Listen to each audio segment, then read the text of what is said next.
महीनों से जिस हत्याकांड को लेकर राजनीति चल रही थी, उस हत्याकांड को लेकर जो महाराष्ट्र के फूड एंड सप्लाईज मिनिस्टर हैं धनंजय मुंडे, उन्होंने आज अपना इस्तीफा दे दिया। धनंजय मुंडे उस व्यक्ति के काफी करीबी थे जिसको इस पूरे मामले में गिरफ्तार किया गया है। और यह भी कहा जाता है कि धनंजय मुंडे जो है वाल्मीकि कराड, जो कि मुख्य आरोपी है संतोष देशमुख की हत्या का, वो काफी करीबी था और धनंजय मुंडे उसके बगैर कुछ करते नहीं थे। और पिछले 2.5 महीनों से जब से ये मामला सामने आया है, तब से ही धनंजय मुंडे की इस्तीफे की मांग की जा रही थी। लेकिन कल जब धनंजय मुंडे की हत्या के जो तस्वीरें हैं वो सामने आने लगी, और वो तस्वीरें ऐसी तस्वीरें थी जिसने जो है इंसानियत को झकझोर कर रख दिया, और जिसने भी उन तस्वीरों को देखा उनके जहन में यही बात आई कि क्या महाराष्ट्र में जंगल राज आ चुका है। और इसी जंगल राज बनते महाराष्ट्र के इसी मुद्दे पर आज हम चर्चा करेंगे। और हमारे साथ इस वक्त हैं इकबाल ममदानी जी, जो कि वरिष्ठ पत्रकार हैं और महाराष्ट्र की राजनीति पर बेबाकी से अपनी राय भी रखते हैं। इकबाल जी, आपका स्वागत है लोकमत हिंदी में। सर, आज जो धनंजय मुंडे हैं उन्होंने इस्तीफा दिया, क्या ये इस्तीफा जो है ये बहुत पहले नहीं ले लेना चाहिए था? आखिर क्या मजबूरी थी कि 3 महीने तक इस्तीफे को खींचा गया? देखिए, ये बहुत मैं अगर आपको बताऊं तो तकरीबन 3 महीने का वक्त बहुत लंबा वक्त होता है, और लगातार इस मामले के अंदर विपक्ष शुरुआत से ही इस मामले को चिल्लाता रहा है, और उसका कहना है कि धनंजय मुंडे जो वाल्मीकि कराड है उसके बहुत करीबी लोगों में से है, और ये जब तक सत्ता में रहेंगे तो जांच के अंदर बहुत ही बड़ा रोड़ा पड़ सकता है, जिसको लेकर के लगातार वो मांग की जा रही थी। लेकिन इस पूरे मामले के अंदर अब तक ना ही सरकार की तरफ से, ना ही उनकी पार्टी एनसीपी की तरफ से, ना ही धनंजय मुंडे की तरफ से कुछ इसका खुलासा किया जाता था। अगर बात की जाए धनंजय मुंडे की, तो देखिए, मुझे जहां तक याद है 2020 में भी उनपे एक बहुत गंभीर आरोप लगा था, जिसके अंदर एक महिला के साथ के अंदर यौन शोषण का मामला सामने आया था। वो काफी हंगामा हुआ था, जिसको लेकर के बाद में धनंजय मुंडे ने ये कहा था कि उनसे नहीं, उनकी बहन से संबंध है, और वो भी राजी खुशी है, और उससे उनको 2 बच्चे हैं, जिसका नाम करुणा शर्मा है।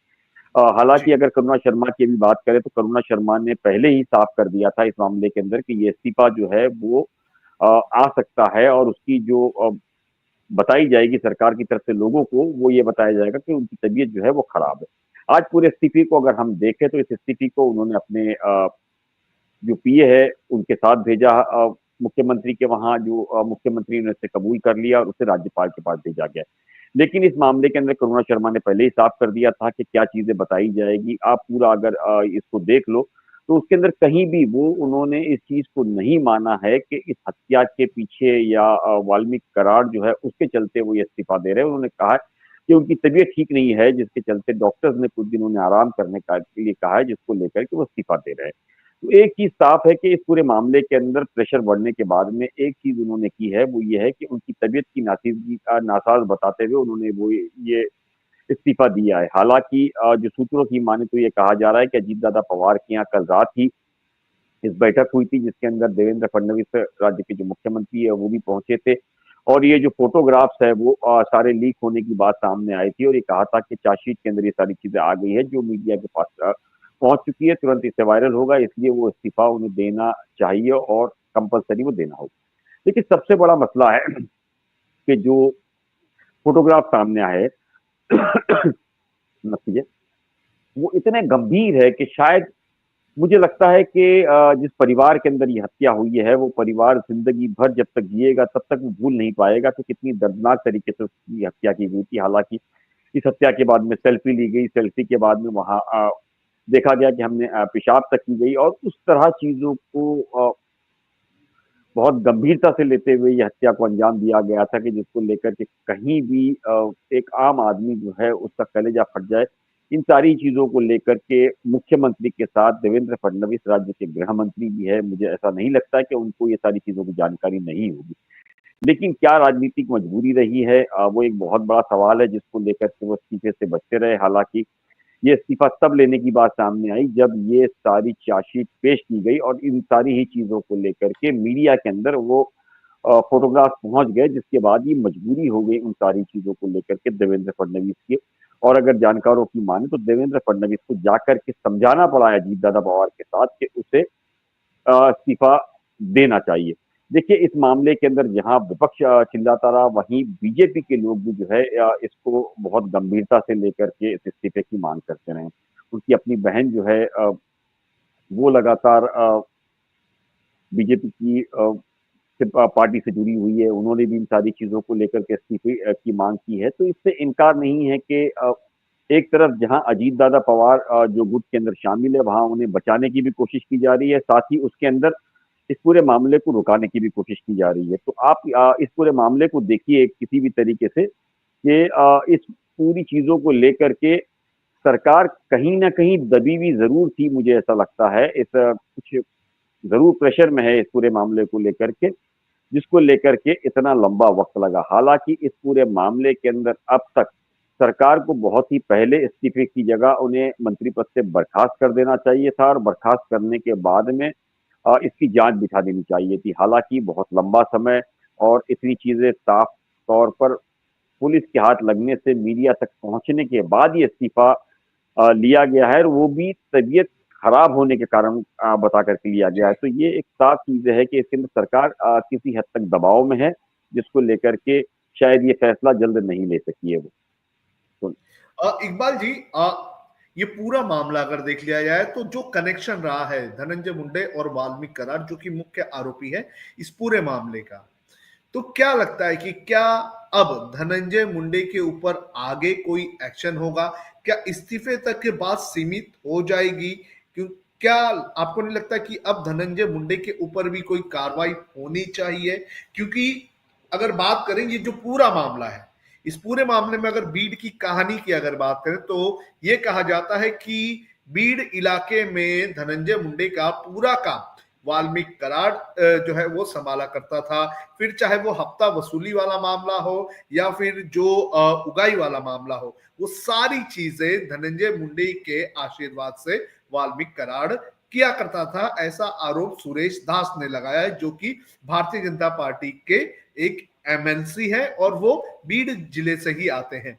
उन्होंने कहा कि एक रैकेट, एक सिंडिकेट चलता था और वाल्मीकि कराड़ जो है वो अपने साथ गुंडे रखा करता था, और अपने साथ जो गुंडे रखा करता था उन गुंडों को वो गाड़ियां, शराब, पैसे, हथियार जो है सब सप्लाई किया करता था। और इस धनंजय वाल्मीकि का सीधे वाल्मीकि कराड़ का सीधे कनेक्शन जो है वो धनंजय मुंडे के साथ। तो क्या अब ऐसा वक्त नहीं आ चुका है कि आगे धनंजय मुंडे के ऊपर भी कानूनी कार्रवाई होनी चाहिए? ये जो पूरा मामला है उसमें कहीं ना कहीं धनंजय मुंडे का भी नाम आगे आ सकता है, जो आरोप, जो पूरी की पूरी एफआईआर और चार्जशीट दायर की गई है इसमें। देखिए, इससे इनकार नहीं किया जा सकता कि धनंजय मुंडे की अहम भूमिका इसके अंदर हो सकती है।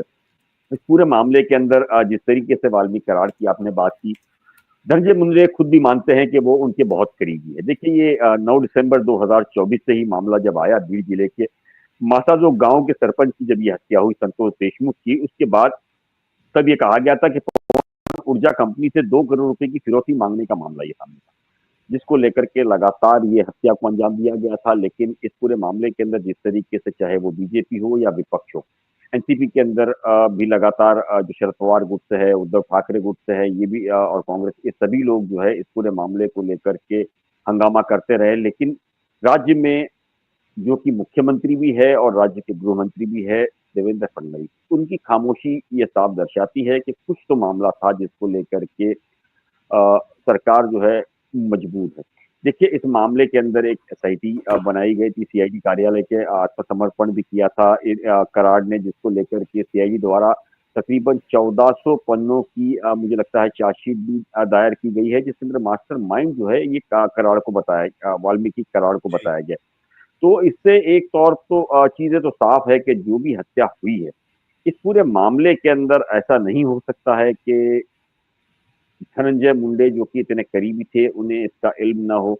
हो सकता है चलिए उस वक्त ना हो, लेकिन कुछ ही देर के बाद सारी चीजें साफ हो गई। और खास करके जिस तरीके से ये फोटोग्राफ उनके अपने कार्यकर्ता और अपने लोगों के पास से उनके मोबाइल से मिल रहे हैं, तो ये साफ दर्शाता है कि इस पूरी हत्या को लेकर के सभी को जानकारी थी और इस जानकारी को लेकर के मामला जो है दबाने का लगातार प्रयास किया जा रहा था। धनंजय मुंडे हालांकि इस आरोप में भले ही गिरते रहे, लेकिन आज तक वो खामोशी साधते रहे।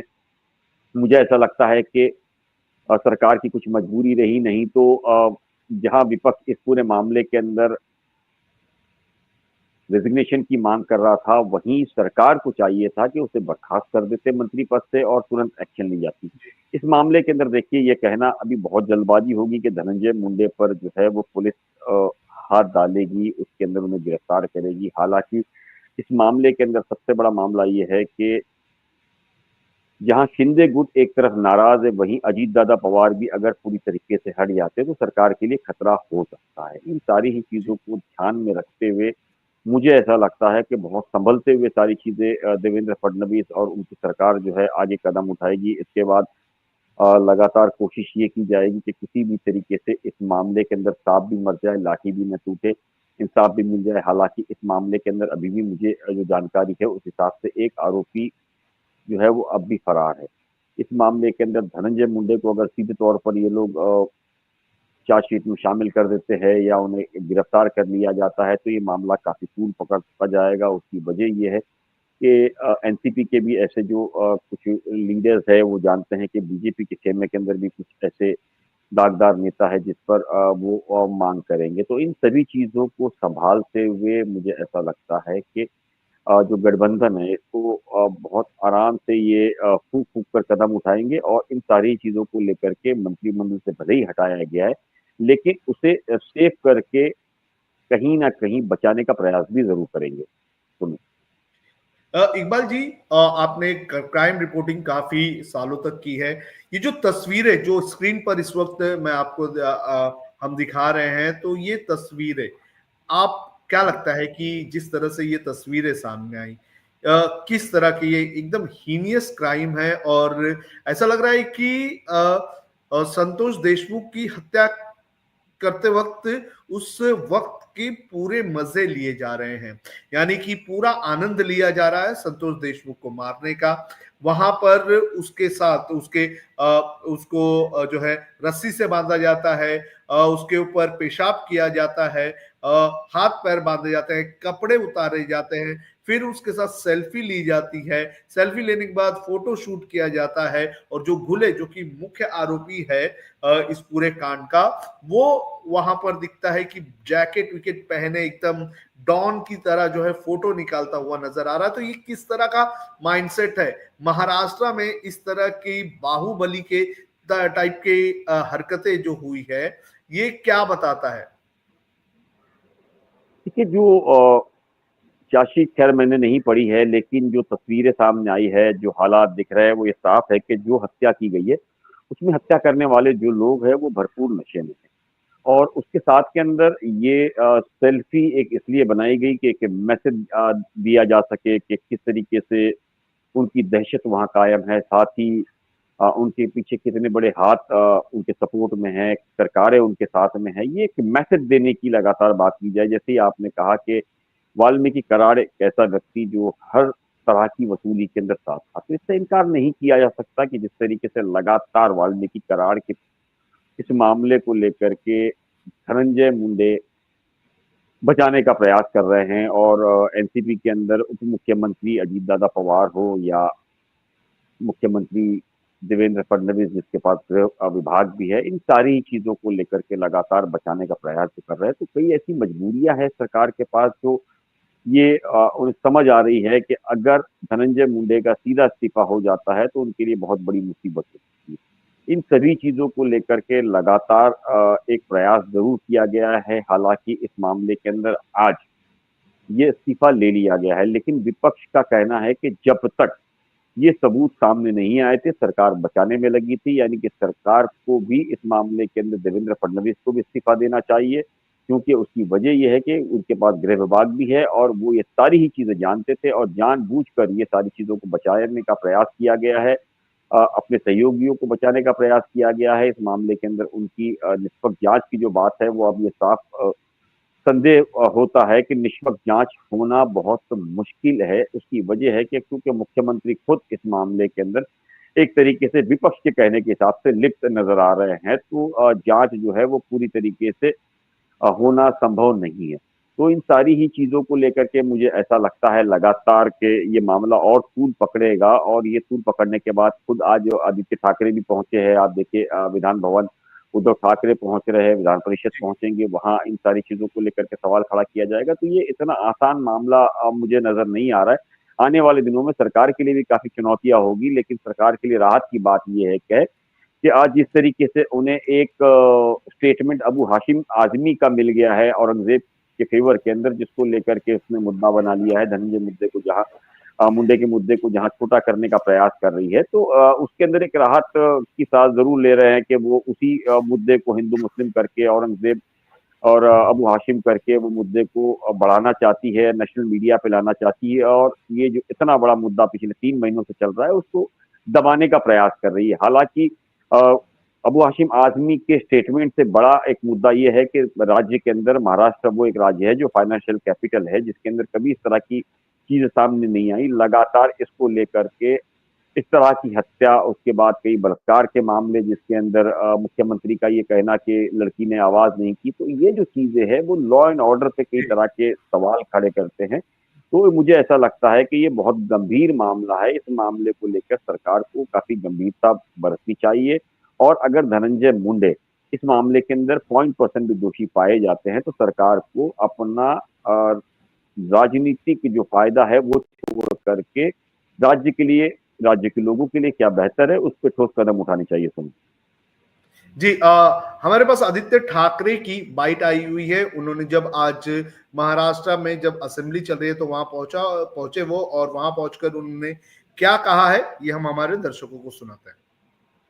एक्सेप्ट कर लेंगे अब गवर्नर आगे एक्शन के लिए। सिर्फ रेजिग्नेशन से बात बनती नहीं है, ये सरकार बर्खास्त होना चाहिए, क्योंकि अगर आप देखें तो महाराष्ट्र में पिछले कई सालों में 2.5-3 सालों में जो कायदा सुव्यवस्था कानून की परिस्थिति बनी है बहुत ही खराब है, बहुत ही भयानक है।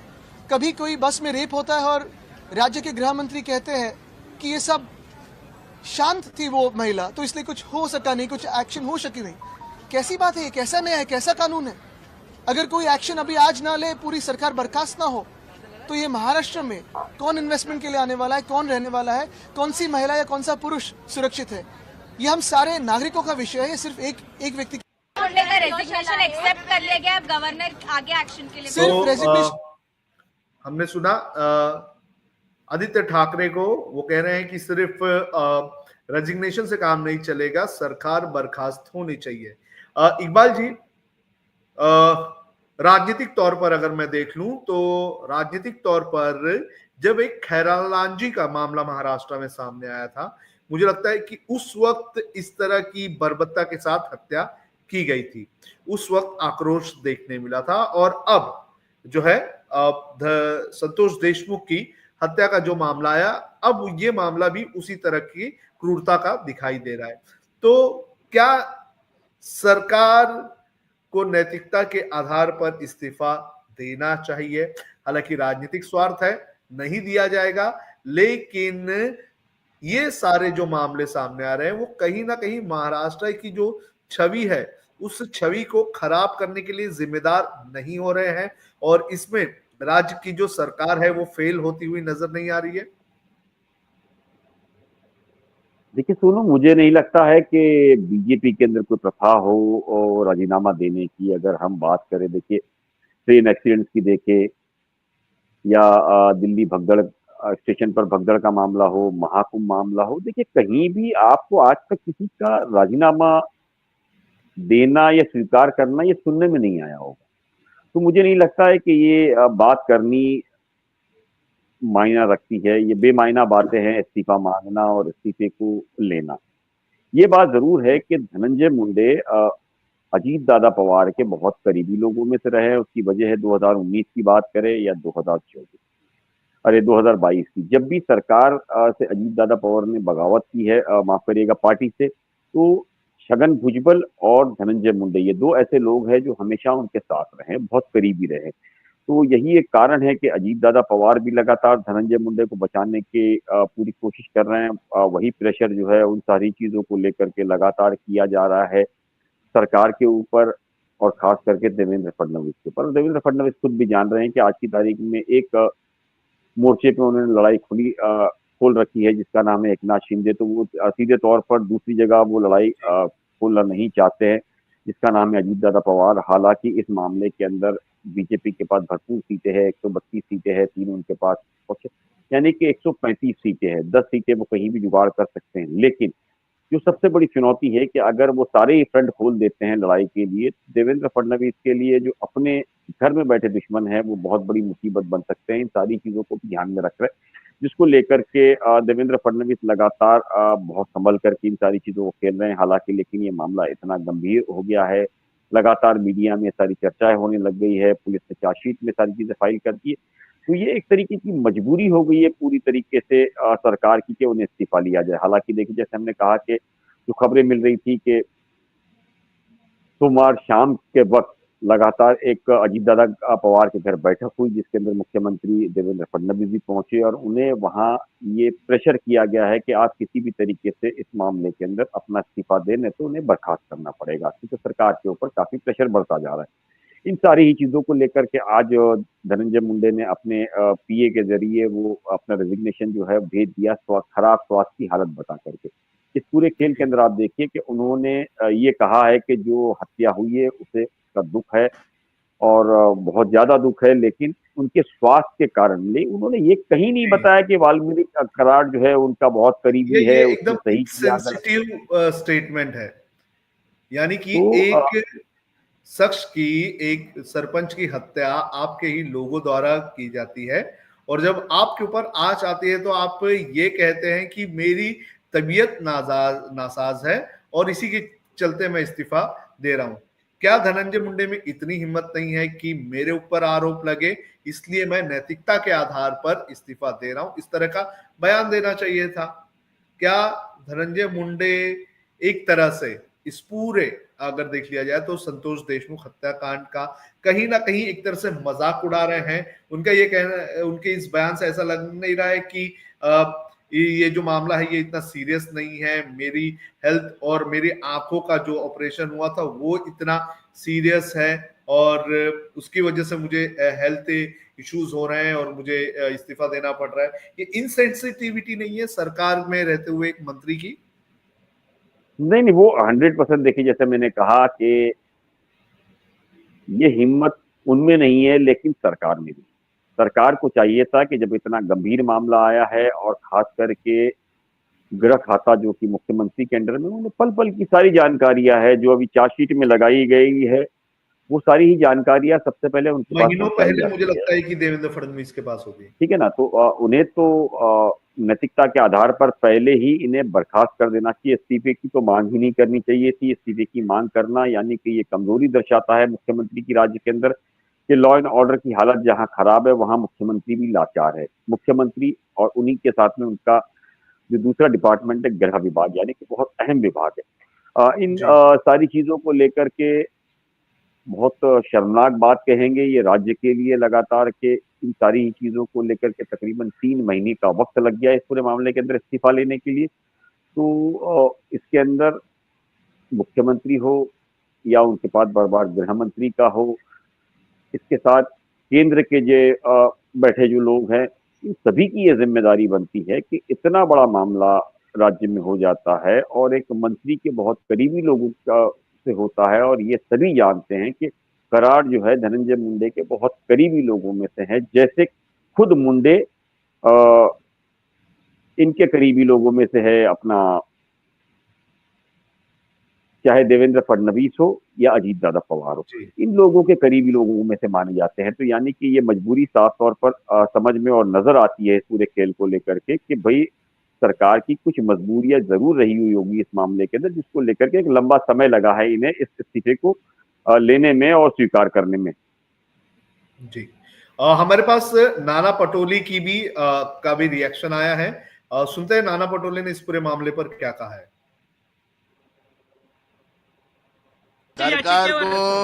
सरकार को इतने देर ये सब करने को लगा है, इसका मतलब है सरकार गुनहगार को पीछे अपना छुपाने का काम करती है। महाराष्ट्र में गुनहगारी बड़े पैमाने में बढ़ी है।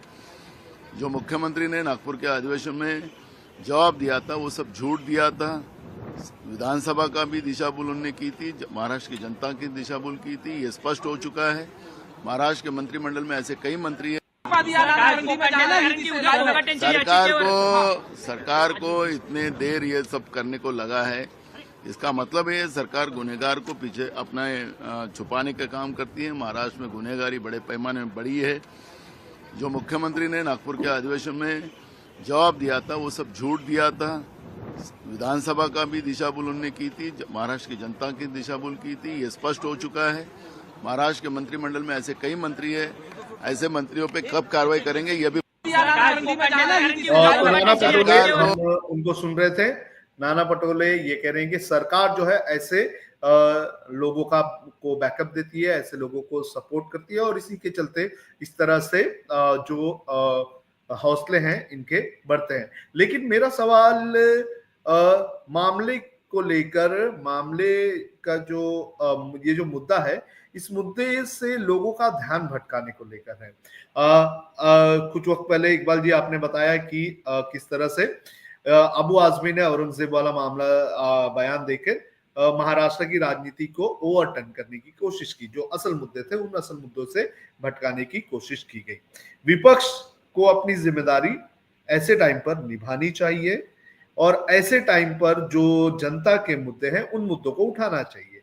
क्या लगता है कि अबू आजमी ने औरंगजेब वाला मुद्दा जो आज के टाइम पर रिलेवेंट नहीं है उस मुद्दे को क्यों उठाया?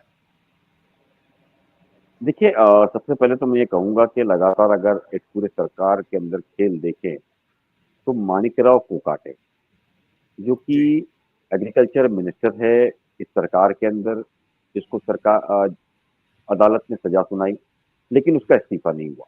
दूसरा, धनंजय मुंडे इतने बड़े आरोप में जुड़े रहे, पिछले 3 महीने से इस्तीफा नहीं हुआ। यही मामला राहुल गांधी के साथ होता है, तुरंत सरकार हरकत में आ जाती है।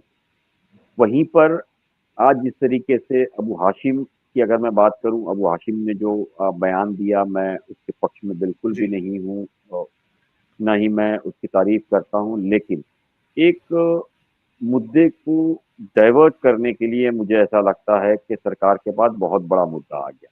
जो अबू हाशिम ने बात की है उस तरीके से अगर मैं हिस्टोरियन राम पुनवानी जी को देखूं या सुनूं तो कई बार इस तरह की चीजें वो बात कर चुके हैं। ठीक है, तो अलग अलग फैक्ट से मुझे लगता है कि शायद अबू हाशिम के बयान को एक इशू के तौर पर ले लिया है। हालांकि इस मामले के अंदर मैं कुछ देर पहले देख रहा था, अबू हाशिम आजमी ने ये साफ कहा कि उनका उद्देश्य किसी की धारणा भड़काना नहीं था, अगर उनसे जाने अनजाने में कोई गलती हुई तो माफ कर दो। लेकिन ये माफी मेरा ये कहना है कि आपको औरंगजेब का भी मुद्दा उठाइए, कोई प्रॉब्लम नहीं है। आप औरंगजेब का मुद्दा भी उठा सकते हैं और जब उसकी जरूरत हो जरूर उठाइए। लेकिन ऐसे टाइम पर जब महाराष्ट्र में जो सरकार है वो सरकार सवालों के घेरे में यही तो चीज होगी ना। देखिए, जहां औरंगजेब को आप कातिल और पता नहीं क्या क्या कहते हो, तो वहीं हमारे राज्य के एक मंत्री जो है इस तरह के उसके करीबी लोग कहते हैं, तो वो संत कैसे हो गए? जी नहीं, मेरा ये कहना है कि आप उठाइए, मुद्दा उठाइए। मेरा सिर्फ इतना कहना है कि क्या अबू आजमी को ये मुद्दा उठाने के लिए कहीं ना कहीं सरकार की तरफ से ही कोशिश की गई है? क्या सरकार को संतोष देशमुख, वाल्मीकि कराड़ और धनंजय मुंडे से है का ये जो मुद्दा चल रहा है, इस मुद्दे से बचाने के लिए कहीं ना कहीं जो अबू आजमी है उन्होंने औरंगजेब का मुद्दा उठाया? देखिए, औरंगजेब के मुद्दे की मैं बात करूं, पहला दिन था कल असेंबली का, औरंगजेब के मुद्दे पर कहीं पे भी चर्चा नहीं हुई, किसी ने भी छावा फिल्म को लेकर कुछ भी बात नहीं कही। लेकिन अचानक से जब संतोष देशमुख की हत्या का मामला चलता है तो उस वक्त सदन में जाकर अबू आजमी अचानक से औरंगजेब की बात कर लेते हैं। तो इससे पूरा नेशनल मीडिया जो है उसका माइंड डाइवर्ट हो जाता है, उसका जो कोर्स ऑफ एक्शन है वो चेंज हो जाता है।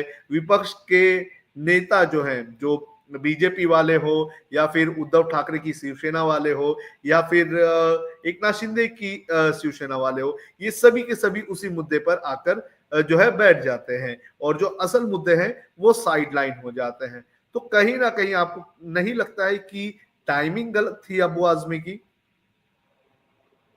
देखिए, इससे इनकार नहीं, मुझे ऐसा लगता है कि टाइमिंग 100% गलत थी इस पूरे मामले को लेकर के अबू हाशिम की। हालांकि ये कहना गलत है कि सरकार के कहने पर अबू हाशिम ने ये सारी चीजें की, इसको इससे मैं थोड़ा सहमत नहीं हूँ।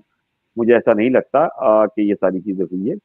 लेकिन हाँ, ये बात जरूर है कि टाइमिंग गलत है, और टाइमिंग के साथ में सबसे बड़ा सवाल है हमारी मीडिया पर। मीडिया को जहां इस मामले को गंभीरता से लेना चाहिए, वहीं जहां आप सेम आरोप लगा रहे हो कि इस तरह की निर्मम हत्या औरंगजेब किया करते थे, तो राज्य के अंदर एक मंत्री के बहुत करीबी ने की है, तो उसको भी उसी हिसाब से देखना चाहिए। मुझे ऐसा लगता है कि अपराध अपराध होता है, और खास करके महाराष्ट्र में इस तरह की छवि या इस तरह की चीजें कभी सामने नहीं आई है। जो पहली बार ऐसा है कि इस तरह का मामला सामने आया है। इस तरह के मामले ने कई लोगों को आहत किया है, कई लोगों को परेशान किया है, तो कई लोगों को चौंका भी दिया है। इससे ये कहना गलत पूरी तरीके से नहीं होगा कि इस मामले के अंदर सरकार, मुझे लगता है कि बहुत बड़ी चूक उनसे हो गई है। वो जाने अनजाने मैं नहीं कह सकता, मुझे जहां तक लगता है कि ये जानकर सारी चीजें, चाहे वो किस मजबूरी में भी की गई हो, लेकिन ये जान करके इतना वक्त दिया गया। हालांकि इस मामले के अंदर सरकार को बहुत पहले ही इस पूरे मामले में या तो इस्तीफा ले लेना चाहिए था या तो बर्खास्त कर देना चाहिए था, लेकिन खामोशी सरकार की तरफ से रही। मुख्यमंत्री, उप मुख्यमंत्री और मुख्यमंत्री के पास एक गृह विभाग, यानी कि 3 बड़े विभागों के जो नेता है, मंत्री है, वो खामोश रहे। तो इससे एक चीज साफ होती है कि कुछ तो ऐसी मजबूरियां है जिसको लेकर के ये खामोशी उन्हें इख्तियार करनी पड़ी। कई ऐसे डर है, उन्हें ये चीजें समझ में आ रही है, जैसे मैंने कोकाटे के बारे में कहा। तो ऐसे कई मामले हैं, अगर यही चीजें विपक्ष से हुई होती तो मुझे नहीं लगता है कि 2 दिन भी दिए जाते। बहुत तुरंत कार्रवाई वो विधानसभा अध्यक्ष भी कर लेते, तुरंत उस पर एक्शन शुरू कर दिया जाता। और माजी में हमने ऐसे मामले देखे हैं जिसके अंदर विधानसभा अध्यक्ष ने तुरंत कार्रवाई करके कुछ घंटों के अंदर एक्शन भी लिया है। हालांकि इस मामले के अंदर जहां अपने सहयोगी या अपनी पार्टी के लोगों के साथ इस तरह चीजें होती है, तो उनका कहना है कि उनके पास अब तक वो रिपोर्ट ही नहीं पहुंची। तो वो रिपोर्ट पहुंचने में काफी, विधानसभा अध्यक्ष के बाद भी काफी घंटे या काफी दिन या महीने लग जाते हैं। वहीं अगर विपक्ष की अगर कोई चीज आ जाती है तो उससे वो सेकंड्स में काम करना वो शुरू कर देते हैं। तो इससे एक चीज साफ है इस पूरे मामले के अंदर कि सरकार की कुछ ऐसी मजबूरियां है जिसको लेकर के उन्हें इतना वक्त इन सारी चीजों को इस्तीफा लेने में लगा हुआ है। जी, हमारे पास पंकजा मुंडे का भी रिएक्शन आया, उसको सुन लेते हैं। उसमें वो क्या कह रहे हैं धनंजय मुंडे को लेकर। पंकजा मुंडे धनंजय मुंडे की एक तरह से बहन लगती है, चचेरी बहन लगती है। गोपीनाथ मुंडे के भाई के बेटे हैं धनंजय मुंडे। उन पर क्या कहना है पंकजा मुंडे का, ये हम सुन लेते हैं। और यहाँ लैंड होने में जो समय लगा, मेरा मोबाइल स्विच ऑफ था, तो नागपुर में रहकर मुंबई में क्या चल रहा है ये पता मुझे नहीं था। जैसे ही मैं कार्यक्रम में कन्वोकेशन में उतरी, मीडिया ने माइक सामने खड़ा किया, मेरे पास इन्फॉर्मेशन नहीं थी, इसलिए मैं इस पर व्यक्त नहीं हुई। अभी भी मेरे पास पूरी इन्फॉर्मेशन जानकारी नहीं है, पर एक इंस्टाग्राम कोई भेजा है मुझे, उसमें एक ऐसा वीडियो वायरल हो गया है जिसमें संतोष देशमुख की जो हत्या हुई, उसको मार रहे थे, उसका वीडियो वायरल हुआ है। ये जो मुझे पूछा गया कि आपने ये देखा क्या, तो मेरा ये जवाब है, और जो मैं अंतर्मन से दे रही हूँ, जिन्होंने उस बच्चे को इतनी निर्दयता से मारा है और उसके ऊपर उसका वीडियो किया है, उनके मन में जितनी निर्मनुष्यता, निर्दयता है, उतनी निर्दयता मेरे मन में नहीं कि मैं इस वीडियो को देखूं और इसके ऊपर कुछ राजनीति का प्लान करूं। मैं उस वीडियो को नहीं देख पाऊंगी, मेरे में उतना बल नहीं। परंतु मैं उन सब लोगों की वेदना को आज खुद के अनुभव से भुगत रही हूं। वो बेचारा बच्चा तो जान से गया, पर आज एक बहुत बड़ा प्रश्न चिन्ह और बहुत बड़ी दीवार समाजों में खड़ी हो रही है। इसके बारे में मैं चिंता व्यक्त करती हूं और मुझे ये पता चला है कि धनंजय मुंडे ने रेजिग्नेशन दिया है। मैं उस भी निर्णय का स्वागत करती हूं। ये निर्णय और पहले होना चाहिए था, लेने वालों ने लेना चाहिए था। मुंबई से मैं तो हमने सुना पंकजा मुंडे को, वो भी कह रही हैं कि ये इस्तीफा काफी पहले होना चाहिए था, लेकिन देर आए दुरुस्त आए, इस्तीफा दे दिया। और इस पूरे मामले में अब देखना जरूरी है कि आगे क्या होता है। हमारे साथ इकबाल जी बने हुए थे। इकबाल जी, आपका बहुत बहुत धन्यवाद इस लाइव शो में जुड़ने के लिए। तो इकबाल जी ने बताया कि महाराष्ट्र की सियासत और इस्तीफा लेने में आखिर इतनी देरी क्यों लगी, क्या थी सरकार की मजबूरी, सरकार ने क्यों इतना टाइम लिया।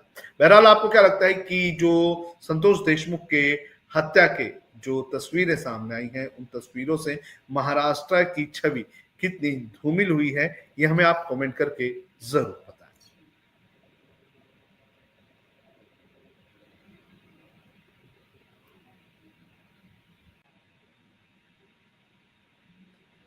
नमस्कार दोस्तों, आप देख रहे हैं लोकमत हिंदी। मेरा नाम है सोनू कनौजिया। महाराष्ट्र की सियासत में आज एक बड़ा दिन है और ये दिन भूचाल लाने वाला है, क्योंकि महाराष्ट्र की सियासत में पिछले 2.5 महीनों से जिस हत्याकांड को लेकर राजनीति चल रही थी, उस हत्याकांड को लेकर जो महाराष्ट्र के फूड एंड सप्लाईज मिनिस्टर हैं धनंजय मुंडे, उन्होंने आज अपना इस्तीफा दे दिया। धनंजय मुंडे उस व्यक्ति के काफी करीबी थे जिसको इस पूरे मामले में गिरफ्तार किया गया है। और यह भी कहा जाता है कि धनंजय मुंडे जो है वाल्मीकि कराड, जो कि मुख्य आरोपी है संतोष देशमुख की हत्या का, वो काफी करीबी था और धनंजय मुंडे उसके बगैर कुछ करते नहीं थे।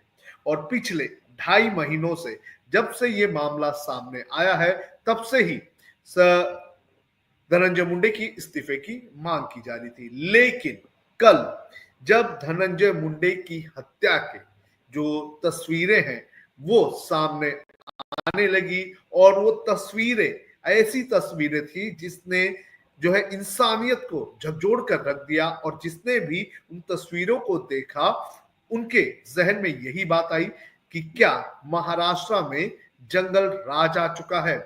और इसी जंगल राज बनते महाराष्ट्र के इसी मुद्दे पर आज हम चर्चा करेंगे। और हमारे साथ इस वक्त हैं इकबाल ममदानी जी, जो कि वरिष्ठ पत्रकार हैं और महाराष्ट्र की राजनीति पर बेबाकी से अपनी राय भी रखते हैं।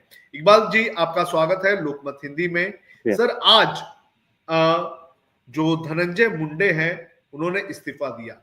क्या ये इस्तीफा जो है ये बहुत पहले नहीं ले लेना चाहिए था? आखिर क्या मजबूरी थी कि 3 महीने तक इस्तीफे को खींचा गया? देखिए, ये बहुत, मैं अगर आपको बताऊं तो तकरीबन 3 महीने का वक्त बहुत लंबा वक्त होता है। और लगातार इस मामले के अंदर विपक्ष शुरुआत से ही इस मामले को चिल्लाता रहा है और उसका कहना है कि धनंजय मुंडे जो वाल्मीकि कराड है उसके बहुत करीबी लोगों में से है, और ये जब तक सत्ता में रहेंगे तो जांच के अंदर बहुत ही बड़ा रोड़ा पड़ सकता है, जिसको लेकर के लगातार वो मांग की जा रही थी। लेकिन इस पूरे मामले के अंदर अब तक ना ही सरकार की तरफ से, ना ही उनकी पार्टी एनसीपी की तरफ से, ना ही धनंजय मुंडे की तरफ से कुछ खुलासा किया जाता था। अगर बात की जाए धनंजय मुंडे की, तो देखिए, मुझे जहां तक याद है 2020 में भी उनपे एक बहुत गंभीर आरोप लगा था, जिसके अंदर एक महिला के साथ के अंदर यौन शोषण का मामला सामने आया था। वो काफी हंगामा हुआ था, जिसको लेकर के बाद में धनंजय मुंडे ने ये कहा था कि उनसे नहीं, उनकी बहन से संबंध है और वो भी राजी खुशी है, और उससे उनको 2 बच्चे हैं, जिसका नाम करुणा शर्मा है। हालांकि अगर करुणा शर्मा की भी बात करें तो करुणा शर्मा ने पहले ही साफ कर दिया था इस मामले के अंदर कि ये इस्तीफा जो है वो आ सकता है, और उसकी जो बताई जाएगी सरकार की तरफ से लोगों को, वो ये बताया जाएगा कि उनकी तबीयत जो है वो खराब है। आज पूरे इस्तीफे को अगर हम देखें तो इस इस्तीफे को उन्होंने अपने जो पीए है उनके साथ भेजा, मुख्यमंत्री के वहां, जो मुख्यमंत्री ने इसे कबूल कर लिया और उसे राज्यपाल के पास भेजा गया। लेकिन इस मामले के अंदर करुणा शर्मा ने पहले ही साफ कर दिया था कि क्या चीजें बताई जाएगी। आप पूरा अगर इसको देख लो तो उसके अंदर कहीं भी वो उन्होंने इस चीज को नहीं माना है कि इस हत्या के पीछे या वाल्मीकि करार जो है उसके चलते वो ये इस्तीफा दे रहे हैं। उन्होंने कहा कि उनकी तबीयत ठीक नहीं है, जिसके चलते डॉक्टर्स ने कुछ दिन उन्हें आराम करने का के लिए कहा है, जिसको लेकर के वो इस्तीफा दे रहे हैं। तो एक चीज साफ है कि इस पूरे मामले के अंदर प्रेशर बढ़ने के बाद में एक चीज उन्होंने की है, वो ये है कि उनकी तबीयत की नासीजगी नासाज बताते हुए उन्होंने वो ये इस्तीफा दिया है। हालांकि जो सूत्रों की माने तो ये कहा जा रहा है कि अजीतदादा पवार के यहाँ कल रात ही इस बैठक हुई थी, जिसके अंदर देवेंद्र फडणवीस राज्य के जो मुख्यमंत्री है वो भी पहुंचे थे, और ये जो फोटोग्राफ्स है वो सारे लीक होने की बात सामने आई थी, और ये कहा था कि चार्जशीट के अंदर ये सारी चीजें आ गई है जो मीडिया के पास पहुंच चुकी है, तुरंत इसे वायरल होगा, इसलिए वो इस्तीफा उन्हें देना चाहिए और कंपलसरी वो देना होगा। लेकिन सबसे बड़ा मसला है कि जो फोटोग्राफ सामने आए नतीजे वो इतने गंभीर है कि शायद मुझे लगता है कि जिस परिवार के अंदर ये हत्या हुई है वो परिवार जिंदगी भर जब तक जिएगा तब तक वो भूल नहीं पाएगा कि कितनी दर्दनाक तरीके से उसकी हत्या की गई थी। हालांकि इस हत्या के बाद में सेल्फी ली गई, सेल्फी के बाद में वहां देखा गया कि हमने पेशाब तक की गई, और उस तरह चीजों को बहुत गंभीरता से लेते हुए ये हत्या को अंजाम दिया गया था कि जिसको लेकर के कहीं भी एक आम आदमी जो है उसका कलेजा फट जाए। इन सारी चीजों को लेकर के मुख्यमंत्री के साथ देवेंद्र फडणवीस राज्य के गृह मंत्री भी है, मुझे ऐसा नहीं लगता है कि उनको ये सारी चीजों की जानकारी नहीं होगी। लेकिन क्या राजनीतिक मजबूरी रही है, वो एक बहुत बड़ा सवाल है जिसको लेकर के वो इस्तीफे से बचते रहे। हालांकि ये इस्तीफा तब लेने की बात सामने आई जब ये सारी चार्जशीट पेश की गई और इन सारी ही चीजों को लेकर के मीडिया के अंदर वो फोटोग्राफ पहुंच गए, जिसके बाद ये मजबूरी हो गई उन सारी चीजों को लेकर के देवेंद्र फडणवीस की। और अगर जानकारों की माने तो देवेंद्र फडणवीस को जाकर के समझाना पड़ा है अजीतदादा पवार के साथ कि उसे इस्तीफा देना चाहिए। देखिए, इस मामले के अंदर जहां विपक्ष चिल्लाता रहा, वहीं बीजेपी के लोग भी जो है इसको बहुत गंभीरता से लेकर के इस इस्तीफे की मांग करते रहे। उनकी अपनी बहन जो है वो लगातार बीजेपी की पार्टी से जुड़ी हुई है, उन्होंने भी इन सारी चीजों को लेकर के इस्तीफे की मांग की है। तो इससे इनकार नहीं है कि एक तरफ जहां अजीतदादा पवार जो गुट के अंदर शामिल है वहां उन्हें बचाने की भी कोशिश की जा रही है, साथ ही उसके अंदर इस पूरे मामले को रुकाने की भी कोशिश की जा रही है। तो आप इस पूरे मामले को देखिए किसी भी तरीके से कि इस पूरी चीजों को लेकर के सरकार कहीं ना कहीं दबी हुई जरूर थी, मुझे ऐसा लगता है। इस कुछ जरूर प्रेशर में है इस पूरे मामले को लेकर के, जिसको लेकर के इतना लंबा वक्त लगा। हालांकि इस पूरे मामले के अंदर अब तक सरकार को बहुत ही पहले इस्तीफे की जगह उन्हें मंत्री पद से बर्खास्त कर देना चाहिए था, और बर्खास्त करने के बाद में इसकी जांच बिठा देनी चाहिए थी। हालांकि बहुत लंबा समय और इतनी चीजें साफ तौर पर पुलिस के हाथ लगने से मीडिया तक पहुंचने के बाद ये इस्तीफा लिया गया है, और वो भी तबीयत खराब होने के कारण बता करके लिया गया है। तो ये एक साफ चीज है कि इसके अंदर सरकार किसी हद तक दबाव में है, जिसको लेकर के शायद ये फैसला जल्द नहीं ले सकी है वो। इकबाल जी, ये पूरा मामला अगर देख लिया जाए तो जो कनेक्शन रहा है धनंजय मुंडे और वाल्मीकि करार, जो कि मुख्य आरोपी है इस पूरे मामले का, तो क्या लगता है कि क्या अब धनंजय मुंडे के ऊपर आगे कोई एक्शन होगा? क्या इस्तीफे तक के बाद सीमित हो जाएगी? क्या आपको नहीं लगता कि अब धनंजय मुंडे के ऊपर भी कोई कार्रवाई होनी चाहिए?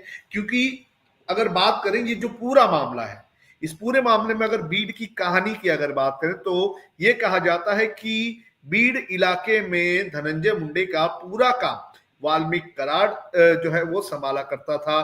फिर चाहे वो हफ्ता वसूली वाला मामला हो या फिर जो उगाई वाला मामला हो, वो सारी चीजें धनंजय मुंडे के आशीर्वाद से वाल्मीकि करार किया करता था। ऐसा आरोप सुरेश दास ने लगाया है, जो कि भारतीय जनता पार्टी के एक एमएलसी है और वो बीड जिले से ही आते हैं। उन्होंने कहा कि एक रैकेट, एक सिंडिकेट चलता था और वाल्मीकि करार जो है वो अपने साथ गुंडे रखा करता था, और अपने साथ जो गुंडे रखा करता था उन गुंडों को वो गाड़ियां, शराब, पैसे, हथियार जो है सब सप्लाई किया करता था। और इस धनंजय वाल्मीकि का सीधे वाल्मीकि करार का सीधे कनेक्शन जो है वो धनंजय मुंडे के साथ। तो क्या आप ऐसा वक्त नहीं आ चुका है कि आगे धनंजय मुंडे के ऊपर भी कानूनी कार्रवाई होनी चाहिए? ये जो पूरा मामला है उसमें कहीं ना कहीं धनंजय मुंडे का भी नाम आगे आ सकता है, जो आरोप, जो पूरी पूरी एफआईआर और चार्जशीट दायर की गई है इसमें। देखिए, इससे इनकार नहीं किया जा सकता कि धनंजय मुंडे की अहम भूमिका इसके अंदर हो सकती है। इस पूरे मामले के अंदर जिस तरीके से वाल्मीकि करार की आपने बात की, धनंजय मुंडे खुद भी मानते हैं कि वो उनके बहुत करीबी है। देखिए, ये 9 दिसंबर 2024 से ही मामला जब आया बीड़ जिले के मासाजो गांव के सरपंच की जब ये हत्या हुई संतोष देशमुख की, उसके बाद तब ये कहा गया था कि ऊर्जा कंपनी से 2 करोड़ रुपए की फिरौती मांगने का मामला ये सामने था, जिसको लेकर के लगातार ये हत्या को अंजाम दिया गया था। लेकिन इस पूरे मामले के अंदर जिस तरीके से, चाहे वो बीजेपी हो या विपक्ष हो, एनसीपी के अंदर भी लगातार जो शरद पवार गुट से है, उद्धव ठाकरे गुट से है, ये भी और कांग्रेस, ये सभी लोग जो है इस पूरे मामले को लेकर के हंगामा करते रहे। लेकिन राज्य में जो कि मुख्यमंत्री भी है और राज्य के गृह मंत्री भी है देवेंद्र फडणवीस, उनकी खामोशी ये साफ दर्शाती है कि कुछ तो मामला था जिसको लेकर के सरकार जो है मजबूर है। देखिए, इस मामले के अंदर एक एसआईटी बनाई गई थी, सीआईडी कार्यालय के आत्मसमर्पण भी किया था कराड़ ने, जिसको लेकर के सीआईडी द्वारा तकरीबन 1400 पन्नों की मुझे लगता है चार्जशीट भी दायर की गई है, जिसके अंदर मास्टरमाइंड जो है ये कराड़ को बताया, वाल्मीकि कराड़ को बताया गया। तो इससे एक तौर तो चीजें तो साफ है कि जो भी हत्या हुई है इस पूरे मामले के अंदर, ऐसा नहीं हो सकता है कि धनंजय मुंडे जो कि इतने करीबी थे उन्हें इसका इल्म ना हो सकता है, चलिए उस वक्त ना हो, लेकिन कुछ ही देर के बाद सारी चीजें साफ हो गई। और खास करके जिस तरीके से ये फोटोग्राफ उनके अपने कार्यकर्ता और अपने लोगों के पास से उनके मोबाइल से मिल रहे हैं, तो ये साफ दर्शाता है कि इस पूरी हत्या को लेकर के सभी को जानकारी थी और इस जानकारी को लेकर के मामला जो है दबाने का लगातार प्रयास किया जा रहा था। धनंजय मुंडे हालांकि इस आरोप में भले ही गिरते रहे, लेकिन आज तक वो खामोशी साधते रहे। मुझे ऐसा लगता है कि सरकार की कुछ मजबूरी रही, नहीं तो जहां विपक्ष इस पूरे मामले के अंदर रेजिग्नेशन की मांग कर रहा था, वहीं सरकार को चाहिए था कि उसे बर्खास्त कर देते मंत्री पद से और तुरंत एक्शन ली जाती। इस मामले के अंदर देखिए, ये कहना अभी बहुत जल्दबाजी होगी कि धनंजय मुंडे पर जो है वो पुलिस हाथ डालेगी, उसके अंदर उन्हें गिरफ्तार करेगी। हालांकि इस मामले के अंदर सबसे बड़ा मामला ये है कि जहां शिंदे गुट एक तरफ नाराज है, वहीं अजीत दादा पवार भी अगर पूरी तरीके से हट जाते तो सरकार के लिए खतरा हो सकता है। इन सारी ही चीजों को ध्यान में रखते हुए मुझे ऐसा लगता है कि बहुत संभलते हुए सारी चीजें देवेंद्र फडणवीस और उनकी सरकार जो है आगे कदम उठाएगी। इसके बाद लगातार कोशिश ये की जाएगी कि किसी भी तरीके से इस मामले के अंदर सांप भी मर जाए, लाठी भी न टूटे, इंसाफ भी मिल जाए। हालांकि इस मामले के अंदर अभी भी मुझे जो जानकारी है उस हिसाब से एक आरोपी जो है वो अब भी फरार है।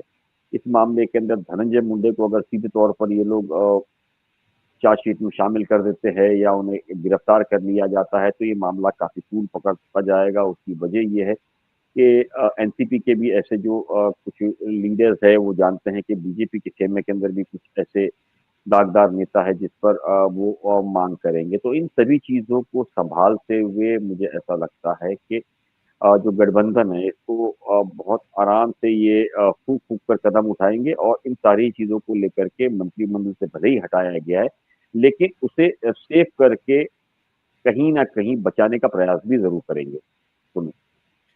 इकबाल जी, आपने क्राइम रिपोर्टिंग काफी सालों तक की है।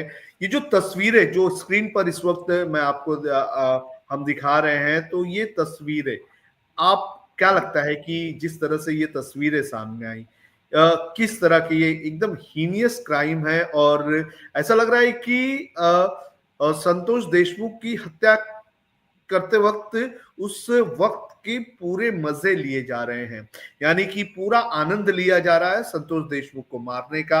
वहां पर उसके साथ उसको जो है रस्सी से बांधा जाता है, उसके ऊपर पेशाब किया जाता है, हाथ पैर बांधे जाते हैं, कपड़े उतारे जाते हैं, फिर उसके साथ सेल्फी ली जाती है, सेल्फी लेने के बाद फोटो शूट किया जाता है, और जो घुले जो कि मुख्य आरोपी है इस पूरे कांड का, वो वहां पर दिखता है कि जैकेट विकेट पहने एकदम डॉन की तरह जो है फोटो निकालता हुआ नजर आ रहा है। तो ये किस तरह का माइंडसेट है? महाराष्ट्र में इस तरह की बाहुबली के टाइप के हरकतें जो हुई है, ये क्या बताता है?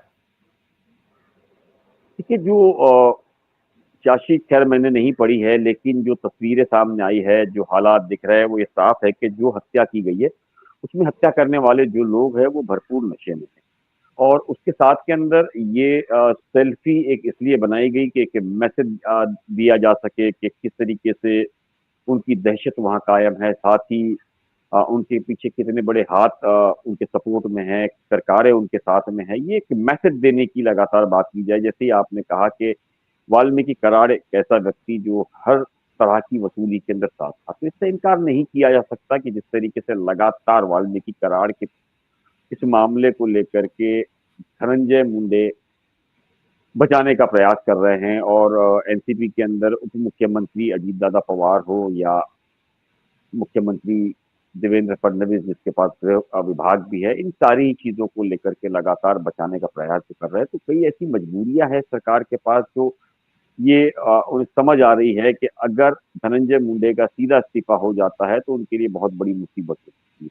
इन सभी चीजों को लेकर के लगातार एक प्रयास जरूर किया गया है। हालांकि इस मामले के अंदर आज ये इस्तीफा ले लिया गया है, लेकिन विपक्ष का कहना है कि जब तक ये सबूत सामने नहीं आए थे सरकार बचाने में लगी थी, यानी कि सरकार को भी इस मामले के अंदर देवेंद्र फडणवीस को भी इस्तीफा देना चाहिए, क्योंकि उसकी वजह यह है कि उनके पास गृह विभाग भी है और वो ये सारी ही चीजें जानते थे और जानबूझकर ये सारी चीजों को बचाने का प्रयास किया गया है। अपने सहयोगियों को बचाने का प्रयास किया गया है। इस मामले के अंदर उनकी निष्पक्ष जांच की जो बात है वो अब ये साफ संदेह होता है कि निष्पक्ष जांच होना बहुत मुश्किल है। उसकी वजह है कि क्योंकि मुख्यमंत्री खुद इस मामले के अंदर एक तरीके से विपक्ष के कहने के हिसाब से लिप्त नजर आ रहे हैं, तो जांच जो है वो पूरी तरीके से होना संभव नहीं है। तो इन सारी ही चीजों को लेकर के मुझे ऐसा लगता है लगातार के ये मामला और तूल पकड़ेगा, और ये तूल पकड़ने के बाद खुद आज आदित्य ठाकरे भी पहुंचे हैं। आप देखिए विधान भवन उद्धव ठाकरे पहुंच रहे हैं, विधान परिषद पहुंचेंगे, वहां इन सारी चीजों को लेकर के सवाल खड़ा किया जाएगा। तो ये इतना आसान मामला मुझे नजर नहीं आ रहा है। आने वाले दिनों में सरकार के लिए भी काफी चुनौतियां होगी, लेकिन सरकार के लिए राहत की बात यह है कि आज जिस तरीके से उन्हें एक स्टेटमेंट अबू हाशिम आजमी का मिल गया है औरंगजेब के फेवर के अंदर, जिसको लेकर के उसने मुद्दा बना लिया है धनंजय मुद्दे को, जहां मुंडे के मुद्दे को जहां छोटा करने का प्रयास कर रही है, तो उसके अंदर एक राहत की सांस जरूर ले रहे हैं कि वो उसी मुद्दे को हिंदू मुस्लिम करके औरंगजेब और अबू हाशिम करके वो मुद्दे को बढ़ाना चाहती है, नेशनल मीडिया पे लाना चाहती है, और ये जो इतना बड़ा मुद्दा पिछले 3 महीनों से चल रहा है उसको दबाने का प्रयास कर रही है। हालांकि अबू हाशिम आजमी के स्टेटमेंट से बड़ा एक मुद्दा यह है कि राज्य के अंदर महाराष्ट्र वो एक राज्य है जो फाइनेंशियल कैपिटल है, जिसके अंदर कभी इस तरह की चीजें सामने नहीं आई। लगातार इसको लेकर के इस तरह की हत्या, उसके बाद कई बलात्कार के मामले जिसके अंदर मुख्यमंत्री का ये कहना कि लड़की ने आवाज नहीं की, तो ये जो चीजें हैं वो लॉ एंड ऑर्डर पे कई तरह के सवाल खड़े करते हैं। तो मुझे ऐसा लगता है कि ये बहुत गंभीर मामला है। इस मामले को लेकर सरकार को काफी गंभीरता बरतनी चाहिए, और अगर धनंजय मुंडे इस मामले के अंदर 0% भी दोषी पाए जाते हैं तो सरकार को अपना राजनीतिक जो फायदा है वो छोड़ करके राज्य के लिए, राज्य के लोगों के लिए क्या बेहतर है उस पर ठोस कदम उठानी चाहिए। सुन जी, हमारे पास आदित्य ठाकरे की बाइट आई हुई है। उन्होंने जब आज महाराष्ट्र में जब असेंबली चल रही है तो वहां पहुंचे वो, और वहां पहुंचकर उन्होंने क्या कहा है ये हम हमारे दर्शकों को सुनाते हैं। एक्सेप्ट कर लिया गया, अब गवर्नर आगे एक्शन के लिए सिर्फ रेजिग्नेशन से बात बनती नहीं है, ये सरकार बर्खास्त होना चाहिए। क्योंकि अगर आप देखें तो महाराष्ट्र में पिछले कई सालों में 2.5-3 सालों में जो कायदा सुव्यवस्था कानून की परिस्थिति बनी है बहुत ही खराब है, बहुत ही भयानक है। कभी कोई बस में रेप होता है और राज्य के गृह मंत्री कहते हैं कि ये सब शांत थी वो महिला, तो इसलिए कुछ हो सका नहीं, कुछ एक्शन हो सकी नहीं। कैसी बात है ये? कैसा नया है, कैसा कानून है? अगर कोई एक्शन अभी आज ना ले, पूरी सरकार बर्खास्त ना हो, तो ये महाराष्ट्र में कौन इन्वेस्टमेंट के लिए आने वाला है, कौन रहने वाला है, कौन सी महिला या कौन सा पुरुष सुरक्षित है? ये हम सारे नागरिकों का विषय है, ये सिर्फ एक व्यक्ति मुंडे का रेजिग्नेशन एक्सेप्ट कर लिया गया, अब गवर्नर आगे एक्शन के लिए सिर्फ रेजिग्नेशन। हमने सुना आदित्य ठाकरे को, वो कह रहे हैं कि सिर्फ रेजिग्नेशन से काम नहीं चलेगा, सरकार बर्खास्त होनी चाहिए। इकबाल जी, राजनीतिक तौर पर अगर मैं देख लूं तो राजनीतिक तौर पर जब एक खैरालाल जी का मामला महाराष्ट्र में सामने आया था, मुझे लगता है कि उस वक्त इस तरह की बर्बरता के साथ हत्या की गई थी, उस वक्त आक्रोश देखने मिला था। और अब जो है संतोष देशमुख की हत्या का जो मामला आया, अब ये मामला भी उसी तरह की क्रूरता का दिखाई दे रहा है। तो क्या सरकार को नैतिकता के आधार पर इस्तीफा देना चाहिए? हालांकि राजनीतिक स्वार्थ है, नहीं दिया जाएगा, लेकिन ये सारे जो मामले सामने आ रहे हैं वो कहीं ना कहीं महाराष्ट्र की जो छवि है उस छवि को खराब करने के लिए जिम्मेदार नहीं हो रहे हैं, और इसमें राज्य की जो सरकार है वो फेल होती हुई नजर नहीं आ रही है। देखिए सोनू, मुझे नहीं लगता है कि बीजेपी के अंदर कोई प्रथा हो और राजीनामा देने की। अगर हम बात करें, देखिए ट्रेन एक्सीडेंट्स की देखें, या दिल्ली भगदड़ स्टेशन पर भगदड़ का मामला हो, महाकुंभ मामला हो, देखिए कहीं भी आपको आज तक किसी का राजीनामा देना या स्वीकार करना ये सुनने में नहीं आया होगा। तो मुझे नहीं लगता है कि ये बात करनी मायना रखती है। ये बेमायना बातें हैं, इस्तीफा मांगना और इस्तीफे को लेना। ये बात जरूर है कि धनंजय मुंडे अजीत दादा पवार के बहुत करीबी लोगों में से रहे हैं। उसकी वजह है 2019 की बात करें या 2022 की, जब भी सरकार से अजीत दादा पवार ने बगावत की है, माफ करिएगा, पार्टी से, तो छगन भुजबल और धनंजय मुंडे, ये दो ऐसे लोग हैं जो हमेशा उनके साथ रहे, बहुत करीबी रहे। तो यही एक कारण है कि अजीत दादा पवार भी लगातार धनंजय मुंडे को बचाने की पूरी कोशिश कर रहे हैं।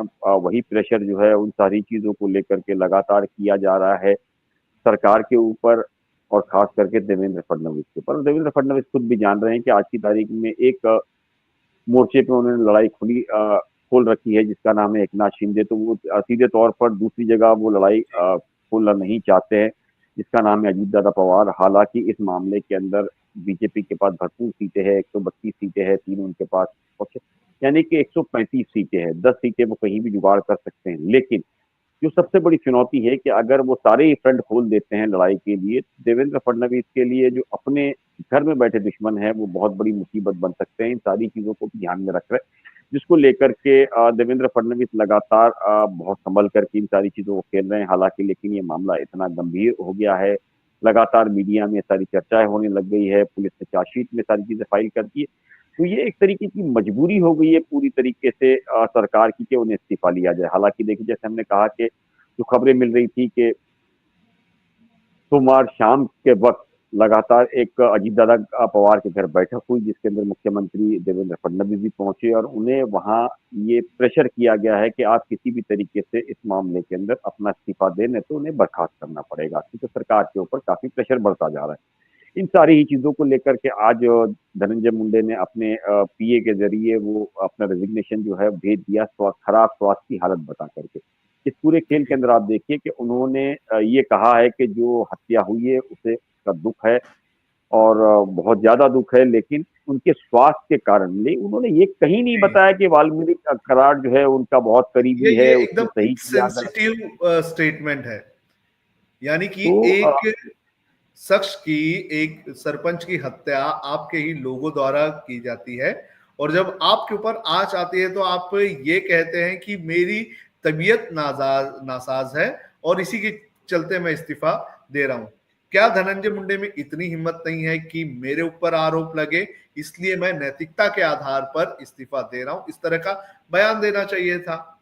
क्या धनंजय मुंडे एक तरह से इस पूरे, अगर देख लिया जाए तो संतोष देशमुख हत्याकांड का कहीं ना कहीं एक तरह से मजाक उड़ा रहे हैं? उनका ये कहना, उनके इस बयान से ऐसा लग नहीं रहा है कि ये जो मामला है ये इतना सीरियस नहीं है, मेरी हेल्थ और मेरी आंखों का जो ऑपरेशन हुआ था वो इतना सीरियस है और उसकी वजह से मुझे हेल्थ इश्यूज हो रहे हैं और मुझे इस्तीफा देना पड़ रहा है। ये इनसेंसिटिविटी नहीं है सरकार में रहते हुए एक मंत्री की? नहीं नहीं, वो 100% देखिए, जैसे मैंने कहा कि ये हिम्मत उनमें नहीं है, लेकिन सरकार में भी। सरकार को चाहिए था कि जब इतना गंभीर मामला आया है और खास करके गृह खाता जो कि मुख्यमंत्री के अंडर में, उन्होंने पल पल की सारी जानकारियां है जो अभी चार्जशीट में लगाई गई है, वो सारी ही जानकारियां सबसे पहले उनके पास महीनों पहुंचाई पहले मुझे जाती है। लगता है कि देवेंद्र फडणवीस के पास होगी। ठीक है ना, तो उन्हें तो नैतिकता के आधार पर पहले ही इन्हें बर्खास्त कर देना चाहिए। इस्तीफे की तो मांग ही नहीं करनी चाहिए थी। इस्तीफे की मांग करना यानी कि ये कमजोरी दर्शाता है मुख्यमंत्री की राज्य के अंदर, कि लॉ एंड ऑर्डर की हालत जहां खराब है वहां मुख्यमंत्री भी लाचार है। मुख्यमंत्री और उन्हीं के साथ में उनका जो दूसरा डिपार्टमेंट है गृह विभाग, यानी कि बहुत अहम विभाग है। इन जी। सारी चीजों को लेकर के बहुत शर्मनाक बात कहेंगे ये राज्य के लिए लगातार के इन सारी ही चीजों को लेकर के तकरीबन 3 महीने का वक्त लग गया इस पूरे मामले के अंदर इस्तीफा लेने के लिए। तो इसके अंदर मुख्यमंत्री हो या उनके पास बार बार गृह मंत्री का हो, इसके साथ केंद्र के जो बैठे जो लोग हैं, इन सभी की ये जिम्मेदारी बनती है कि इतना बड़ा मामला राज्य में हो जाता है और एक मंत्री के बहुत करीबी लोगों का से होता है, और ये सभी जानते हैं कि करार जो है धनंजय मुंडे के बहुत करीबी लोगों में से है। जैसे खुद मुंडे इनके करीबी लोगों में से है, अपना चाहे देवेंद्र फडणवीस हो या अजीत दादा पवार हो, जी। इन लोगों के करीबी लोगों में से माने जाते हैं। तो यानी कि ये मजबूरी साफ तौर पर समझ में और नजर आती है इस पूरे खेल को लेकर के कि भाई सरकार की कुछ मजबूरियां जरूर रही हुई होगी इस मामले के अंदर, जिसको लेकर के एक लंबा समय लगा है इन्हें इस इस्तीफे को लेने में और स्वीकार करने में। जी। हमारे पास नाना पटोले की भी का भी रिएक्शन आया है। सुनते हैं नाना पटोले ने इस पूरे मामले पर क्या कहा है।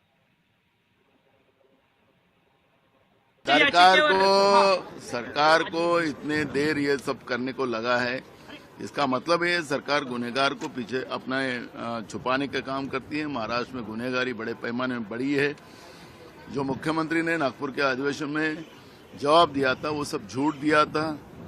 विधानसभा का भी दिशाभूल उन्होंने की थी, महाराष्ट्र की जनता की दिशाभूल की थी, ये स्पष्ट हो चुका है। महाराष्ट्र के मंत्रिमंडल में ऐसे कई मंत्री हैं।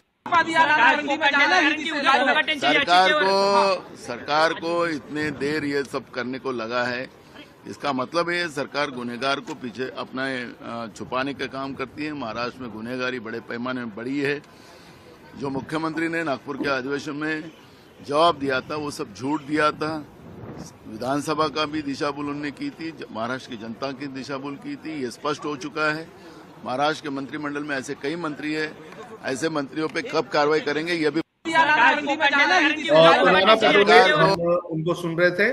नाना पटोले ये कह रहे हैं कि सरकार जो है ऐसे लोगों को बैकअप देती है, ऐसे लोगों को सपोर्ट करती है और इसी के चलते इस तरह से जो हौसले हैं इनके बढ़ते हैं। लेकिन मेरा सवाल मामले को लेकर, मामले का जो ये जो मुद्दा है, इस मुद्दे से लोगों का ध्यान भटकाने को लेकर है। कुछ वक्त पहले इकबाल जी आपने बताया कि किस तरह से अबू आजमी ने औरंगजेब वाला मामला बयान देकर महाराष्ट्र की राजनीति को ओवरटर्न करने की कोशिश की। जो असल मुद्दे थे उन असल मुद्दों से भटकाने की कोशिश की गई। विपक्ष को अपनी जिम्मेदारी ऐसे टाइम पर निभानी चाहिए और ऐसे टाइम पर जो जनता के मुद्दे हैं उन मुद्दों को उठाना चाहिए।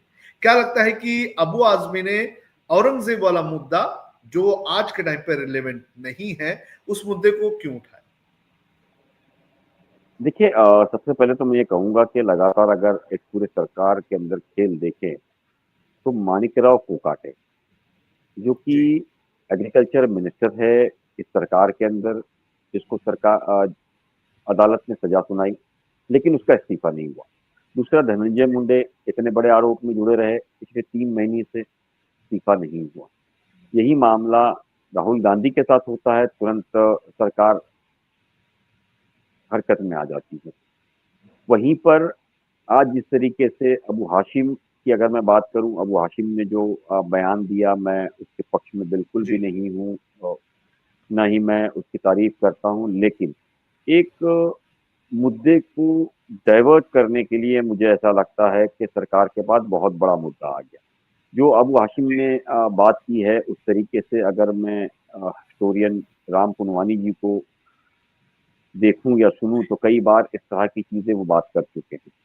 ठीक है, जी। तो अलग अलग फैक्ट से मुझे लगता है कि शायद अबू हाशिम के बयान को एक इशू के तौर पर ले लिया है। हालांकि इस मामले के अंदर मैं कुछ देर पहले देख रहा था, अबू हाशिम आजमी ने ये साफ कहा कि उनका उद्देश्य किसी की धारणा भड़काना नहीं था, अगर उनसे जाने अनजाने में कोई गलती हुई तो माफ कर दो। लेकिन ये नहीं माफी सर, को छोड़ करके मेरा ये कहना है कि आपको औरंगजेब का भी मुद्दा उठाइए, कोई प्रॉब्लम नहीं है। आप औरंगजेब का मुद्दा भी उठा सकते हैं और जब उसकी जरूरत हो जरूर उठाइए। लेकिन ऐसे टाइम पर जब महाराष्ट्र में जो सरकार है वो सरकार सवालों के घेरे में आ यही तो रही है, चीज हुई ना। देखिए, विपक्ष। जहां औरंगजेब को आप कातिल और पता नहीं क्या क्या कहते हो, तो वहीं हमारे राज्य के एक मंत्री जो है इस तरह के उसके करीबी लोग कहते हैं, तो वो संत कैसे हो गए? जी नहीं, मेरा ये कहना है अगर कि आप उठाइए, मुद्दा हत्या उठाइए। और मेरा सिर्फ जी इतना बताइए कहना बताइए। है कि क्या अब्बू आजमी को ये मुद्दा उठाने के लिए कहीं ना कहीं सरकार की तरफ से ही कोशिश की गई है? क्या सरकार को संतोष देशमुख, वाल्मीकि कराड़ और धनंजय मुंडे से है का ये जो मुद्दा चल रहा है, इस मुद्दे से बचाने के लिए कहीं ना कहीं जो अबू आजमी है उन्होंने औरंगजेब का मुद्दा उठाया? देखिए, औरंगजेब के मुद्दे की मैं बात करूं, पहला दिन था कल असेंबली का, औरंगजेब के मुद्दे पर कहीं पे भी चर्चा नहीं हुई, किसी ने भी छावा फिल्म को लेकर कुछ भी बात नहीं कही। लेकिन अचानक से जब संतोष देशमुख की हत्या का मामला चलता है तो उस वक्त सदन में जाकर अबू आजमी अचानक से औरंगजेब की बात कर लेते हैं। तो इससे पूरा नेशनल मीडिया जो है उसका माइंड डाइवर्ट हो जाता है, उसका जो कोर्स ऑफ एक्शन है वो चेंज हो जाता है। विपक्ष के नेता जो हैं, जो